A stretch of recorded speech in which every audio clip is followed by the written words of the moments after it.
You send one text. Hey, last night was really good. I'd love to see you again. You see the typing bubble. It appears. It disappears. And then, silence. Here's the unsettling truth. The brain can process that kind of silence like an alarm signal, sometimes even like pain.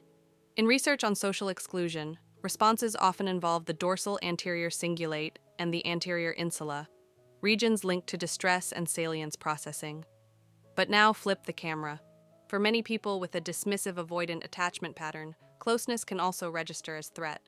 Not because they're heartless, because their nervous system learned a rule. Connection equals pressure. Pressure equals danger. Distance equals relief. In the next 60 seconds, I'm going to map the three-system ghosting reflex. And I'll show you what to do with this information without turning your dignity into a bargaining chip. By the end of this video, you'll understand 1. The alarm, why your mind spirals when someone vanishes. 2. The shutdown switch, how avoidant brains downshift attachment feelings fast. 3. The relief loop, the learning mechanism that makes ghosting repeat. And I'll answer the questions people can't stop asking. Did I matter? Was it fake? Should I reach out? Do avoidants feel anything? 2 clarifications. First, dismissive-avoidant is an attachment pattern, not a psychiatric diagnosis. It describes a tendency toward high self-reliance and discomfort with dependency, especially under emotional load. Second, not all ghosting is avoidant. Sometimes silence is safety, ending contact because the other person is threatening, coercive, or repeatedly violating boundaries. This video is about a specific pattern, disappearing right when intimacy increases after vulnerability, closeness, or commitment talk. Now let's brain map the behavior. Why ghosting hits so hard? Ostracism plus ambiguity. Ghosting isn't just rejection, it's rejection without closure. In research, ghosting is typically defined as a unilateral ending, ceasing communication, often through digital channels, without explanation. That no explanation part is what makes it uniquely destabilizing. Notice what your brain does next. It runs a survival program. Search. Where did they go? Blame. What did I do? Bargain. If I say the perfect thing, I can fix this. Modern work often frames ghosting as a form of ostracism, being ignored or excluded because it threatens core needs. Belonging, self-esteem, control, a sense that you matter. And ghosting adds a toxin, ambiguity. Your brain wants a clean story. This ended because, but ghosting gives you a blank page. So your mind tries to write the explanation on repeat. Was I too much? Did I say something wrong? Did they meet someone else? Should I message again? That loop isn't weakness. It's your nervous system trying to restore predictability. The trigger sequence. Now flip back to the avoidant side, because here's the part that changes the story. When dismissive-avoidant patterns activate, a common internal sequence looks like this. Closeness rises, more texting, more vulnerability, more expectation. Threat rises. I'm going to be needed. I'll lose control. I'll disappoint them. Deactivation kicks in. Number, minimize, detach. Distance happens, slow replies, then silence. Relief follows. The body downshifts. Here's a concrete example. You say, I'm starting to like you. They smile. They say, yeah, me too. And then you add the sentence that changes the temperature. So, what are we? That's where an avoidant nervous system can flip into protection mode. Not because you asked for too much, but because your question activates a hidden fear. If I stay, I'll be responsible for someone else's emotional world. Right here, most videos stay at behavior. We're going to zoom out to the network level.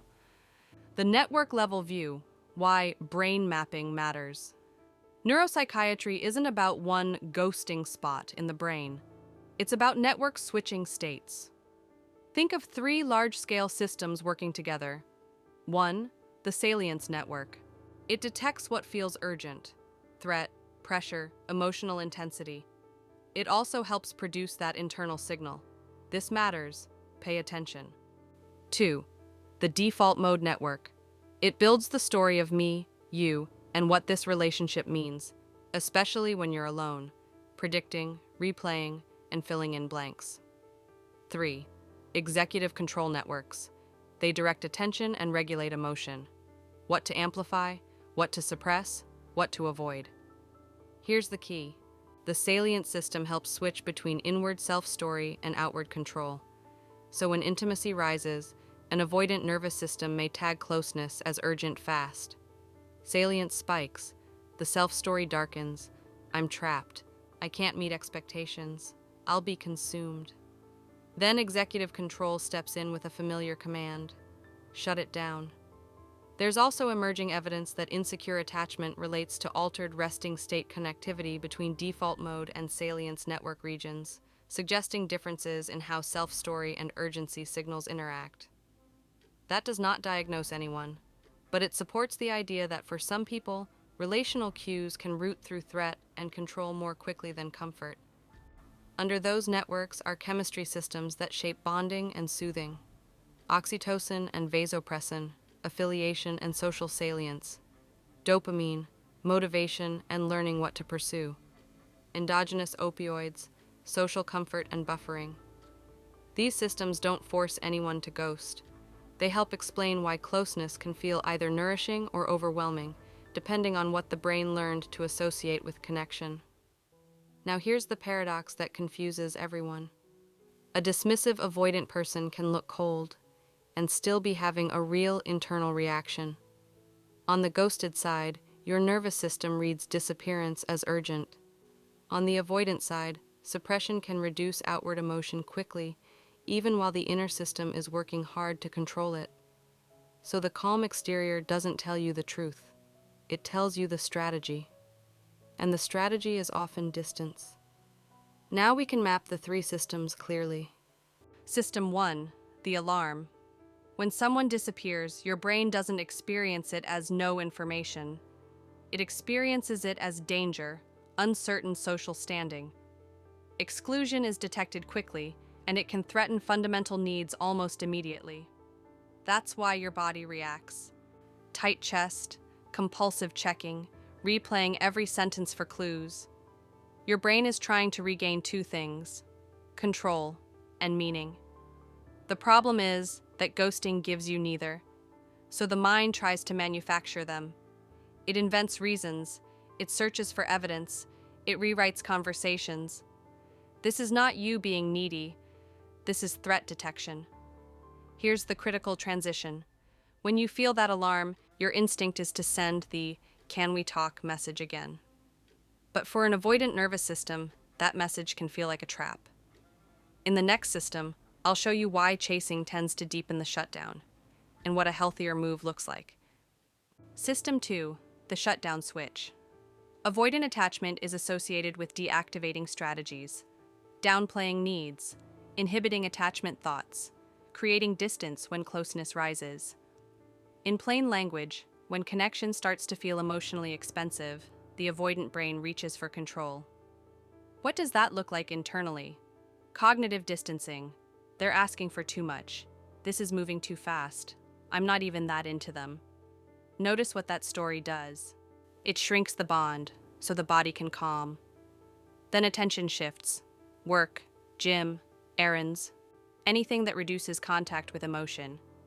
Then minimization. It's not a big deal. It's just dating. It's not serious. Then behavior follows story. Delayed replies, short answers, sudden busy, and eventually, silence. Here's a critical line. Ghosting is not always a decision. Sometimes it's a state shift from connection mode to protection mode. And there's a reason this state shift repeats. Relief. Research on ghosting experiences finds a common pattern. Ghosters often report relief and guilt. Ghostees report hurt and threatened needs. That guilt plus relief combination is exactly what you'd expect from a shutdown strategy. It works fast, but it costs integrity. If you only remember one thing from this video, make it the next system, because it explains why the cycle repeats even when the person means well. System 3, the relief loop. Let's make this brutally simple. If intimacy feels threatening, distance feels soothing. That means ghosting can become a negative reinforcement loop. Withdrawing is reinforced because it removes an uncomfortable internal state. The learning message becomes, "That worked. Do it again." So the loop becomes closeness, activation spike, withdrawal, relief. And that's why some people vanish right after the best date, the first "I like you," the first conflict, or the first serious conversation. The moment attachment becomes real, the threat system lights up. Then the brain reaches for the fastest regulator it knows: distance. Now the clinic question. So was it fake? Here's the clinical distinction. The ability to feel closeness and the ability to tolerate closeness are not the same skill.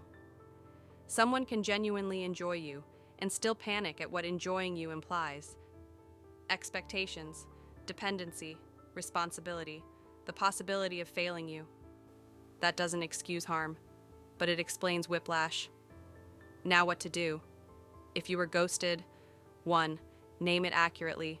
This is ostracism plus ambiguity. Your brain will search for meaning until you set a boundary. 2.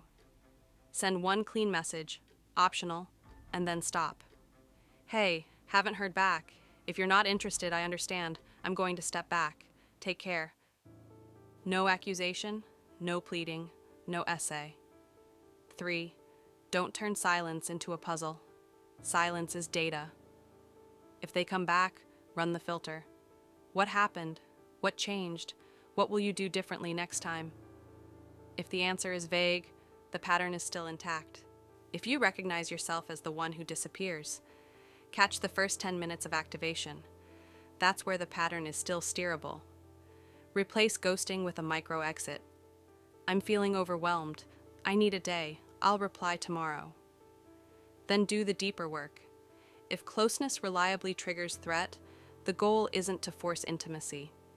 It's to build tolerance through therapy, skills, and honest communication. Now the psychiatrist's perspective. Do dismissive-avoidant people feel anything when they ghost? Often, yes, but they may experience emotion as something to manage privately. The absence of a message is not proof of the absence of feeling. It's proof of a strategy. Should I reach out again? If you already reached out once, more messages usually create pressure. Pressure is gasoline on an avoidant threat response.